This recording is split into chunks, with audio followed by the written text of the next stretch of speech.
Mr. Shailesh Srivastava, someone who is not just a national head of BIGFM but also a leadership transformational coach. What do you feel is the most important element when we come to leadership? It's not a fancy term.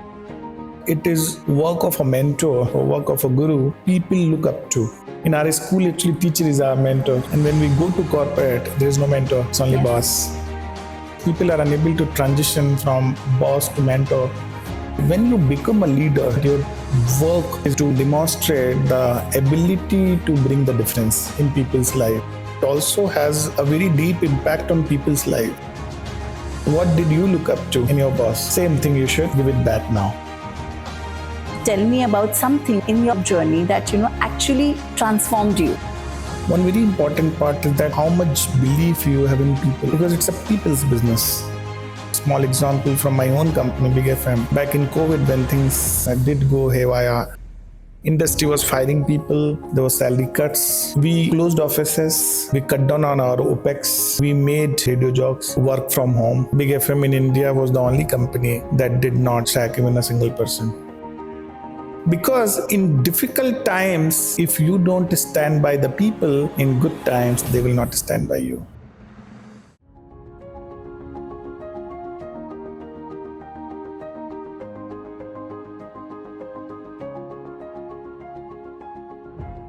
Hello everybody, I'm Anshita Gupta and today, guess what? Who we have on board with us? We have someone who is not just the head of BIGFM, a national head, but also a leadership transformational coach. So here we have Mr. Shailesh Srivastava. I welcome you on board with us. Thank you, and it's our privilege to have you with us today. Same here. I'm honored to be here and look forward to have some interesting conversations. Yes. So, sir, I would like to ask you a question. When I was reading through your journey and when you work in corporates as a transformational coach, what do you feel is the most important element when we come to leadership? See, I think leadership is quite a responsible entity, right? It's not a fancy term because it's not like that you grow to become a leader. It is for yourself, actually. I think leadership is a very, very broad term. And not only it includes the fundamental tenet of people management, the way you run your organization, but it is also like a work of a mentor or work of a guru or work of someone people look up to. With every time the definition of mentor changes, in our school, actually teacher is our mentor largely. Okay. When we go to college, the higher academic people are our mentor, right? And when we go to corporate, there is no mentor. It's only boss, right? And that's an unfortunate reality because people are unable to transition from boss to mentor. And when you become a leader, that is the first thing which you have to remember, that your work and your job as a professional has changed. It is not only to make sure that your institution is run well, which is a fundamental work, but it is also to showcase and demonstrate the ability to bring the difference in people's life. And, leadership to me is a very, very responsible chair because it not only brings the glory to you or institution, but it also has a very deep impact on people's life, right? True. Most of the professionals spend 10, 12 hours in the office, right? Few hours with their partner and kids. And so this entire your ability to create an impact is humongously high. And so first is the sense of ownership on that. I think second, leadership to me is also to make sure that, you demonstrate things in a manner, where, people feel inspired, right? And I keep telling a lot of people, keep asking this question, and I've been quoting this on multiple platforms that, a lot of people ask me that how should I behave with my people? How should I work with my team down the line? And I only tell them that when you were young and when you joined corporate world, what did you look up to in your boss? Same thing you should give it back now. Right. So be a leader which you expected your boss to be when you were young. What a lovely thought. That yes, being a leader, it's always that, what you thought of when you were working. So, do you think so? Gratitude plays an important role in leadership, and how one can use it if that's that important? See, gratitude to me is a very profound term, right? Unfortunately, people actually relate gratitude to, Thanksgiving for that matter, you know, feeling good about something or, paying back to people in some form or other. I think gratitude to me is very, very profound, right? Gratitude is recognizing that whatever little you have done, you have covered a journey, right? And we all aspired to do something in our childhood, in our college days, in our management days, and then we do those things. Unfortunately, our brain is conditioned in a manner where we are not conditioned and we are not designed to see the things which are miraculous in nature. We find that even the miraculous events in our life as a normal event, an ordinary event. So, we get to certain level and we feel it's okay. I've worked hard, I've done enough. I reached to this level. So our ability to see good in the journey we have covered is what defines gratitude to me, right? And it is also about a lot of things we aspire. So people people don't have cars, and then one fine day they buy cars and they drive cars, right? People don't have a great corporate career, and on one fine day they get to a great corporate career, right?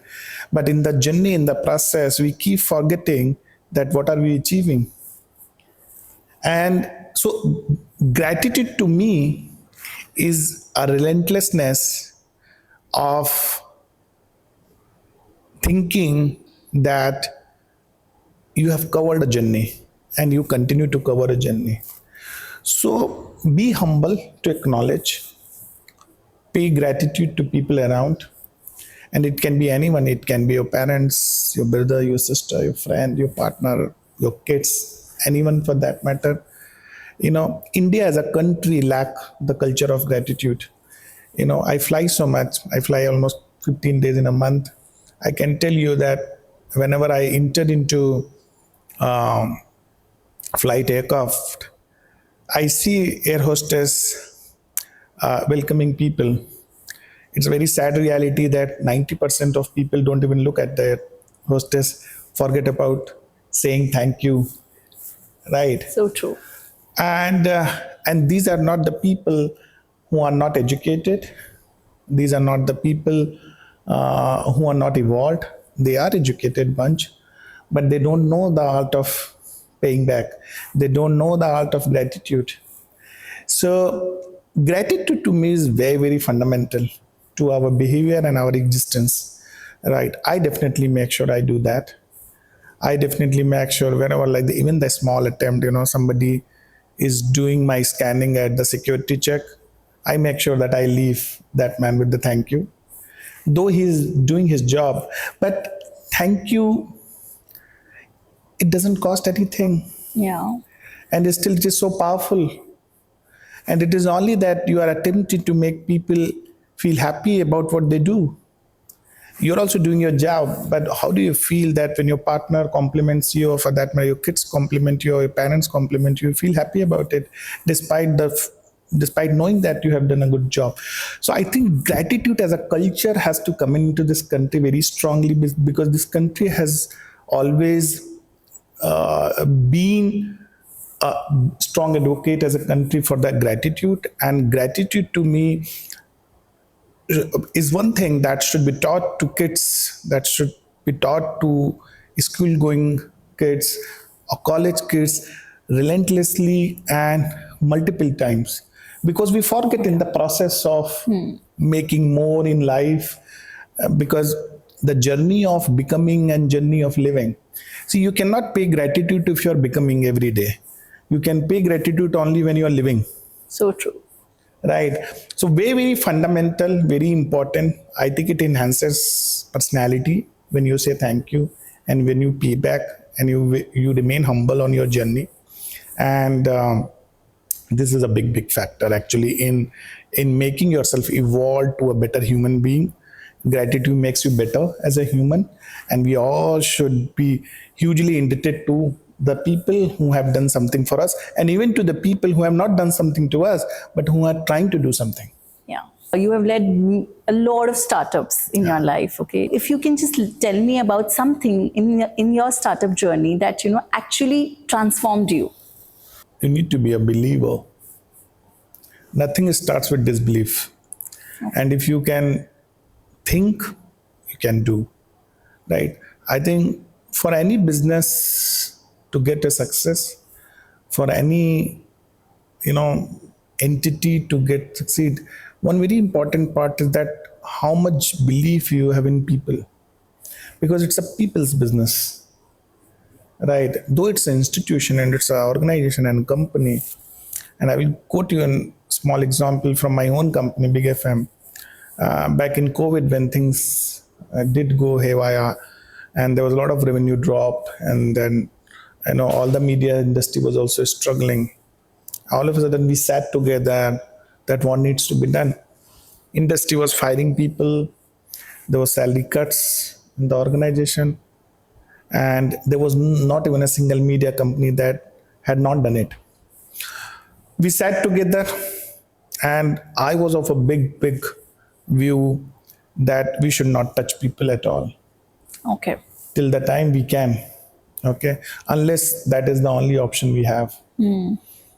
We closed offices, we cut down on our OPEX, we made our jocks, radio jocks, work from home, which was very difficult for them because they are conditioned to work in a studio environment like this. But we did not chuck out even a single guy. Big FM in India was the only company that did not sack even a single person. Wow. That's wonderful. That's incredible. And that did not cut even a single rupee salary. People continued to draw what they were drawing pre-COVID, because in difficult times, if you don't stand by the people, in good times they will not stand by you. So it is pure to do with your philosophy and belief in people. Trust me, either it is a business of media, or it's a business of commodity, or it's a business of manufacturing, or a business of services. The very fundamental to success is belief in people. Does not mean that you should not go unthoughtful about it, but the fact remains, belief in people is the most critical catalyst for the success of the organization. And I feel, what we've been taught in our management schools Yeah. is that human resource is the best resource and the best Absolutely. asset of a company. Absolutely. And when we deal with the human resource, we should always deal in that sense. Yeah. There is another startup of yours with the name of Antarman. I would want to know more about it, and I would want our viewers also to know more about it. Kya hai Antarman? So Antarman is a small initiative, not a startup, but it's a small initiative. Actually, I always consider myself as a communicator. Okay. I think it is important to communicate things if you are aware of, right? No point keeping it with yourself, right? It's not going to pay any premium to you. It should pay premium to people if you are aware, slightly more aware than many other people, right? And it is your responsibility also actually to spread the awareness. So Antarman is all about the inner awakening. It is about the consciousness. It is about the voice which you have been ignoring for a while. It is about embracing, not escaping. It is about taking something head on, Okay. fighting and conquering. And it is pertinent to there's so many challenges. The civilization has led us to a time where our challenges are very, very different. And and we don't know how to deal with it. So frankly speaking, for people and for humans, actually all questions are new. All answers are old. And that is where the problem is, that because 20 years back someone said something, but Instagram was not there. Maybe Okay. Instagram is also posing some new challenge. So point is that all questions have changed, and if all questions have changed, it is very important that how do we cope up with the certain challenges, whether we are in a corporate sector, or for that matter we are running a business, or for that matter we are group of people doing something together, right? There are a lot of challenges we face as a human on daily basis. Also, it is about the consciousness that what is really important in life, right? And I keep saying that there is a difference between becoming and living. Everyone is only trying to become another person every single day. A better car, better house, not necessarily better partner all the time, but yeah. But I think that this pursuit of becoming better is the most toxic thing, because it is not allowing you to live, and it is not allowing you to live in the moment, because you're not happy with today. You want to do more tomorrow. You want to do more and better. Nothing wrong in that, but please don't forget living the present. We all are living a life which is a mere countdown. Most of us, like maybe at 35, 40, 50% of countdown has already happened. And that is why it is very critical, right? And it is applicable to all kind of people. That, are you aware? So Antarman is awareness. It is about being thoughtful. It is about being centered. What do you really want to do with your life? It's your life. You have to come alone. You have to go alone. And that is the only reality, brutal reality. Obviously, you meet people in between in the process. You meet your parents, you meet your partner, meet your kids, all that is fine. But the fact, man, are you losing yourself? In the process of gaining much more things and many more things. Okay. So Antarman is just a call, a shout out to a people to discover it themselves. It is not about what I am trying to do. I'm only helping them, making themselves aware, right? They have to discover themselves. Nobody can fix any human. People go to therapist, people go to psychologist. They say that therapist will fix something, or maybe psychologist will fix something. Let me tell you, humans cannot be fixed, because human is not a thing. Okay. And by going to therapist, you are limiting yourself to a thing, and commodity or good. Good can be fixed, washing machine can be fixed, TV can be fixed, human cannot be fixed. Human has to fix himself or herself. Okay. There is no other truth. And Antarman is just that call. Go close to you. Discover yourself. Talk to yourself. Take the time out for yourself. Find your purpose. And work on it, because it is your life. The joy and delight which you are discovering in other avenues, actually you have to discover in yourself. Yeah, that's precisely Antarman is all about. Wonderful thought, actually a wonderful thing, that the main thing that I liked about it, that not just escaping from it, but embracing it. Yeah. And I think so, if we accept who we are, half of the issues are solved then and there, because then we do not judge ourselves. Yes. And when we don't judge ourselves, we don't judge others as Yeah. well. So yes, that is a way of being a better thing. And another thing that I really liked about the concept was that actually we are living for being better every single day. Yeah.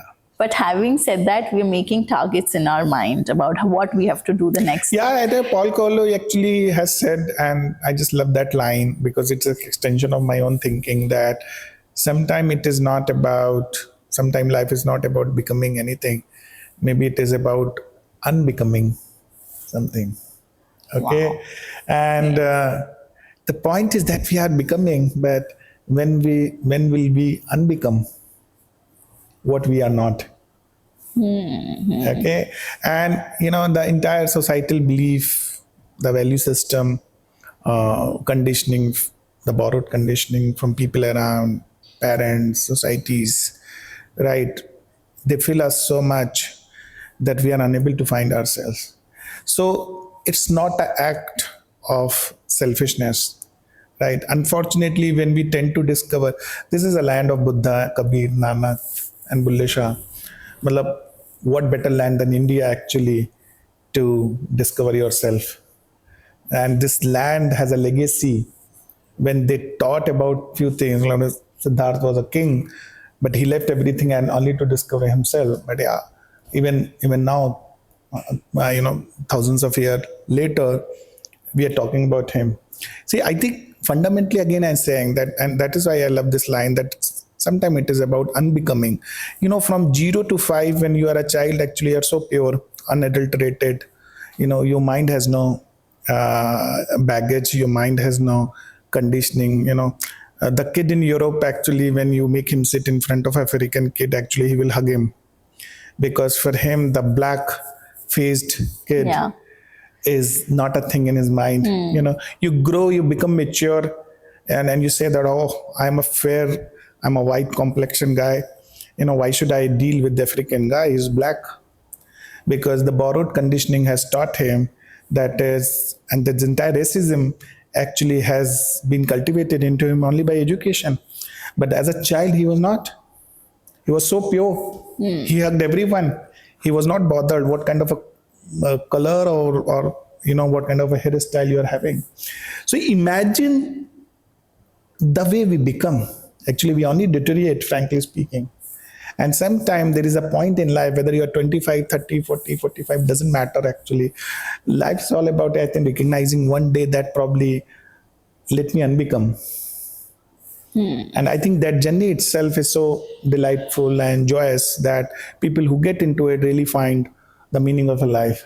So yeah, it's just a small attempt actually to bring people the fore, making them understand, and a small attempt to create an impact, whatever little I've known from life and from people. Just a payback, again, the gratitude in a way, because to create an impact obviously is a gratitude in a way, because obviously God has given so much to me, so why not to pay back? How do you handle your Antarman when your intuition says something else and your logic says something else? Intuition is an extension of logic. It's an extinction of For logic, yeah. Okay. It does not come by default. And if your intuition is saying something, there has to be a reason. See, your mind and heart actually functions in a very peculiar way. This is just a matter of a thinking. What we have made believe कि हमारा दिमाग जो बोलेगा, that will be something which is more rational thinking. हमारा heart जो कुछ बोलेगा, that is more emotionally skewed. It's not like that. Let me tell you. And again, this is a borrowed thinking we have taken. You should apply your mind or heart the way you want to. Feel liberated. Frankly speaking, I always felt liberated while taking any decision and any call. Sometimes it has gone wrong also. And that's perfectly all right. Because the moment you are free from that fear of taking, see, Ratan Tata used to say one thing that, I take decisions and then I make it right rather than taking a right decision. So there is nothing called right decision actually. That you only take a decision and sometimes it proves to be a wrong and sometimes it proves to be a right. I think, to me, you should not ignore what your heart is saying purely for the reason that sometimes it is an extension of a logic. Okay. Sometimes, heart has developed some kind of a template and you are applying that template. Okay.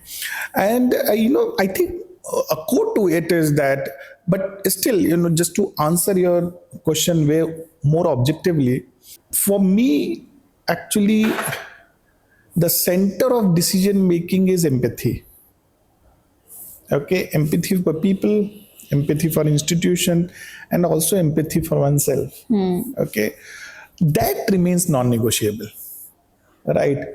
And even if it means, I fought with my bosses earlier in my life, about taking certain decision, that's okay, because at the end of the day, if you choose a path obviously which is slightly less traveled, you will find that counter, which is okay. So you should be very clear. Any path which is empathy led and compassion led obviously is less traveled and always invites a lot of resistance. Okay, you should be able to embrace it.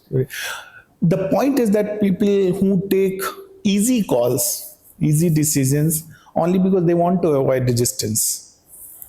So I think empathy at the end of the day is very, very critical. Obviously, you put your logics, you put your maths, and you try to find an answer which is a mix of both, right? But sometimes you cannot do that. Sometimes you have to do that. But I think if you keep empathy at the core, most of the decisions will turn out to be right. And it's only a matter of a time, and sometimes you have to take unpopular decisions, sometimes you have to take popular decision. It doesn't matter, because you should not go and check with people whether they are liking or not liking. First and foremost is whether you are liking your decision or not, because you are taking it and you need to own it completely for yourself, right? So yeah, thankfully, and sometimes we are left with little option and little choices. But thankfully for me, like the COVID was one such, where logic was saying something, and then I said the heart is something. I said I still went by heart, because I thought that heart is still an extension of logic. And let me tell you, after 5 years, we feel that it was a logical decision to take. Okay. Great, great, Yeah. great. So thank you so much, sir, for Thank being you. on board with us. And I'm sure today the viewers must have got a lot of tips and tricks and about how to listen to your own Antarman. क्योंकि अगर हमने अपने अंतर मन को सुन लिया तो आधे से ज़्यादा प्रॉब्लम्स हमारी सॉर्ट आउट हो ही जाती है, because our conscious mind won't know that much, but of course our subconscious mind knows us very well, and it helps us to become better beings. And also, one more takeaway that I had from this session is live in the present, enjoy the present, Yeah. and just don't run behind that yes, you have to become the better person every single day. That is a journey that will continue, but never forget to enjoy the moment. So thank you so much, sir. Thank you. Thank you. Thanks a lot.